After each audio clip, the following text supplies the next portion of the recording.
कुछ बताकर फरिश्तों को ड्यूटियां लगा दी जाती हैं। तो कितनी सेंसिटिव रात हो गई कि फैसलों की रात है। उस रात हमें अल्लाह की बारगाह में गिड़गिड़ाना है, रिस्क में बरकत मांगनी है, लंबी नेकियों वाली जिंदगी मांगनी है, हज और उम्रे और मदीने की सआदत मांगनी है। तो ये रात इस तरह के फैसलों की रात है। फिर दूसरी बात फरमाई, इस रात में इबादत की खुसूसी फजाइल हैं।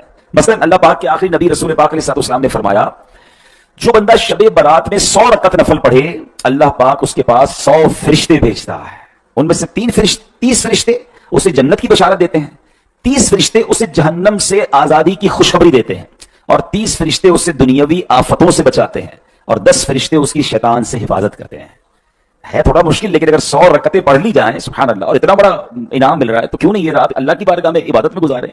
तीसरी खुसूसियत इमाम राजी फरमाते हैं, इस रात की तीसरी खुसूसियत यह है कि नुज़ूलुर रहमा, यानी अल्लाह पाक की रहमत छमा छम बरसती है।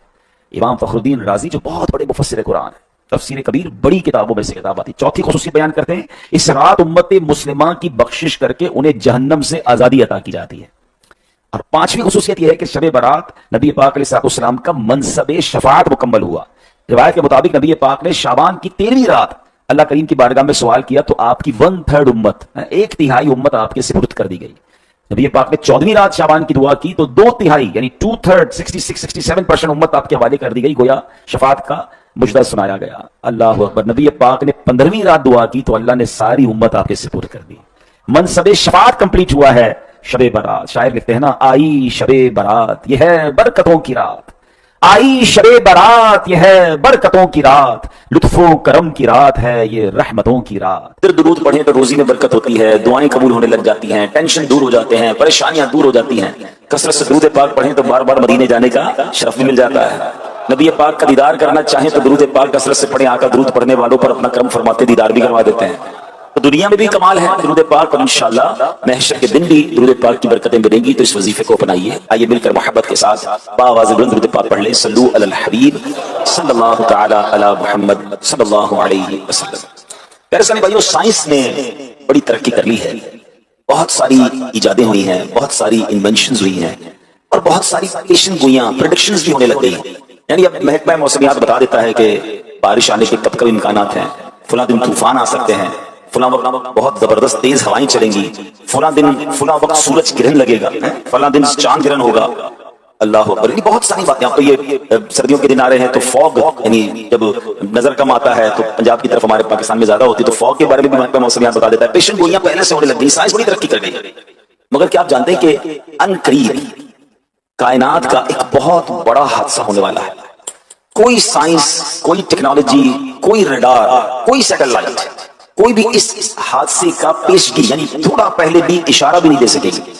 पता किसी को नहीं चलेगा कि ये इतना बड़ा हादसा, जैसे इतना बड़ा हादसा कभी भी नहीं हुआ। पूरी कायनात का सबसे बड़ा हादसा होना है, और उससे पहले दुनिया की कोई टेक्नोलॉजी, कोई रडार, कोई पहले नहीं बता सकेगा कि कब आना है और कैसा हादसा होगा। कि लोगों के वहमो गुमान में भी नहीं होगा। अचानक, बिल्कुल अचानक सूरज और चांद बेनूर हो जाएंगे, सितारे बारिश की तरह जमीन पर गिरने लग जाएंगे, बड़े बड़े सैयारे आपस में टकरा कर तबाह बर्बाद हो जाएंगे, जमीन शदीद तरीन ज़ल्ज़ले के साथ लरज़ उठेगी।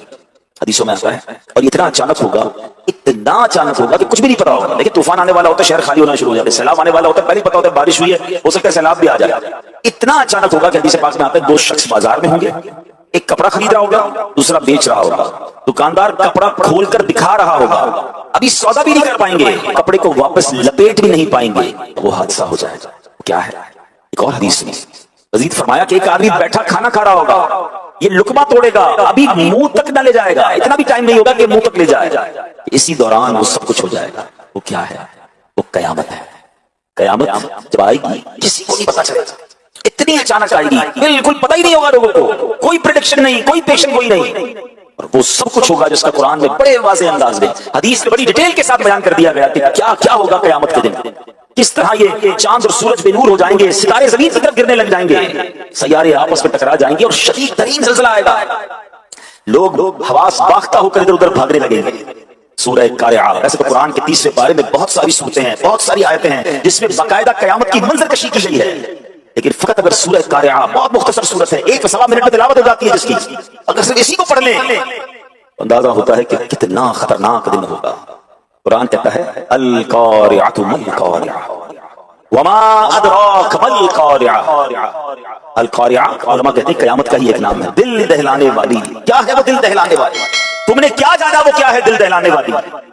اب اس کے بعد قرآن کہتا ہے یوم یکون الناس کالفراش المبثوث وتکون الجبال کالعہن المنفوش۔ فرمایا آدمی ایسے دوڑ رہے ہوں گے جیسے پہلے پتنگے، بارش میں آپ نے دیکھا ہوگا کہ جب بارش ہوتی ہے اور پتنگے نکلتے ہیں تو وہ کسی بھی لائٹ کے قریب یا کسی بھی جگہ آپس میں اس طرح اڑ رہے ہوتے ہیں کہ ٹکرا رہے ہوتے ہیں، کسی کو ڈائریکشن نہیں پتا ہوتی، کوئی ادھر بھاگ رہا ہوگا کوئی ادھر بھاگ رہا ہوگا، سمجھ نہیں پڑ رہی ہوگی۔ اور پہاڑوں کا عالم کیا ہوگا؟ وَتَكُونُ الْجِبَالُ كَالْعِهْنِ الْمَنفُوشِ، کہا پہاڑ ایسے ہوں گے جیسے دھمکی ہوئی اون۔ آپ نے دیکھا ہوگا کہ رضائی جب بنا رہا ہوتا ہے اون کے گالے اڑتے ہیں، جب رضائی بنا کر ڈنڈا وغیرہ مارتا ہے آپ نے دیکھا اون اڑتی ہے، اور میں ایسے پہاڑ اڑ رہے ہوں گے۔ سوچیے کیسا منظر ہوگا، کتنا خوف ہوگا، کتنا شور ہوگا، کیسا زلزلہ ہوگا۔ قرآن نے منظر کشی کی ہے، پھر آگے بتایا کہ اعمال تولے جائیں گے، نیکوکار تو چین میں ہوں گے اور گناہگار جہنم میں ڈالے جائیں گے۔ میرا آج کا جو ٹاپک ہے وہ قیامت کیسے قائم ہوگی اس کی ڈیٹیل نہیں ہے۔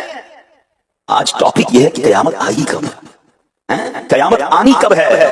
آئیے یہی سوال سرکار دو عالم صلی اللہ علیہ وسلم سے کیا گیا۔ یہ بڑا دلچسپ سوال ہے، پرکشش سوال ہے، بہت سارے لوگ یہ سوال پوچھتے رہتے ہیں، اس کی کھوج میں لگے رہتے ہیں۔ آج قیامت کس مہینے آئے گی، کس دن آئے گی، کس تاریخ آئے گی، اگر غور سے آپ نے سننا ہے۔ نبی پاک سے سوال ہوا، پیارے آقا علیہ السلام سے سوال پوچھا گیا کہ قیامت کب آئے گی۔ قرآن کریم میں یہی ہے، یہ کوسچن بھی ہے۔ قرآن میں فرمایا یسألونک عن الساعۃ ایان مرساہا، آپ سے قیامت کے متعلق سوال کرتے ہیں کہ اس کے قائم ہونے کا وقت کب ہے۔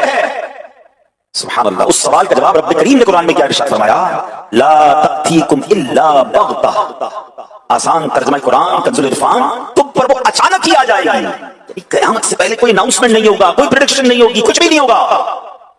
مگر ایک چیز پتا چل رہی ہے کہ قیامت جب آئے گی تو لوگ غفلت میں ہوں گے۔ ابھی آپ نے سنا نا کہ کوئی کھانا کھا رہا ہوگا، کوئی کپڑا لے رہا ہوگا، پتہ بھی نہیں ہوگا، ایوری بڈی اپنی چیزوں میں مشغول ہوں گے، غفلت میں ہوں گے۔ جب لوگ اس سے بالکل غافل ہوں گے، اپنی مصروفیت میں ہوں گے، دنیاوی لگن میں ہوں گے، کاموں میں مگن ہوں گے، قیامت کی طرف دھیان ہی نہیں ہوگا، اس وقت قیامت آ جائے گی۔ غور کریں کہ آج ایسا وقت نہیں ہے۔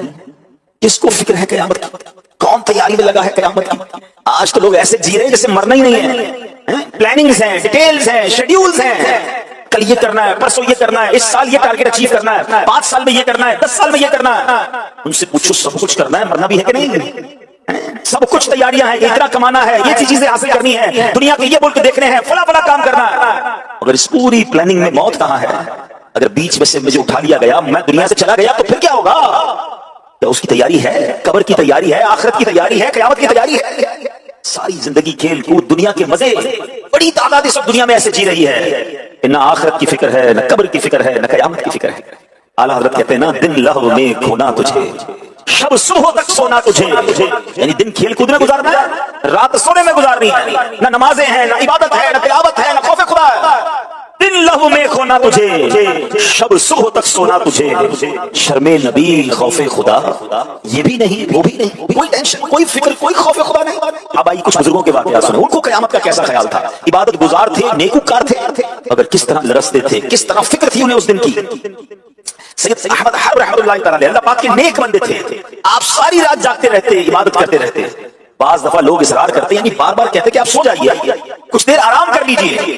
آپ فرماتے جس کے لیے جہنم دہکائی جا رہی ہو، جنت سجائی جا رہی ہو، مگر وہ نہ جانتا ہو کہ اس کا ٹھکانہ کہاں ہے، جہنم میں جانا ہے یا جنت ٹھکانہ ہے، بھلا اس کو نیند کیسے آ سکتی ہے؟ آپ سوچئے فکر کیسی ہے کہ یا تو جنت میں جانا ہے یا دوزخ میں جانا ہے، there is no third way، کوئی تیسرا راستہ تو نہیں ہے نا۔ دنیا سے جو بھی جائے گا یا تو جنت میں جائے گا یا جہنم میں جائے گا۔ جس کو یہ پتہ ہی نہ ہو کدھر جانا ہے، اس کی ٹینشن کا عالم کیا ہوگا۔ اتنی بڑی ہستی ہیں، مگر کہتے ہیں نیند کیسے آ سکتی ہے جس کو پتہ ہی نہیں جانا کدھر ہے، کہیں جہنم میں نہ ڈال دیا جاؤ۔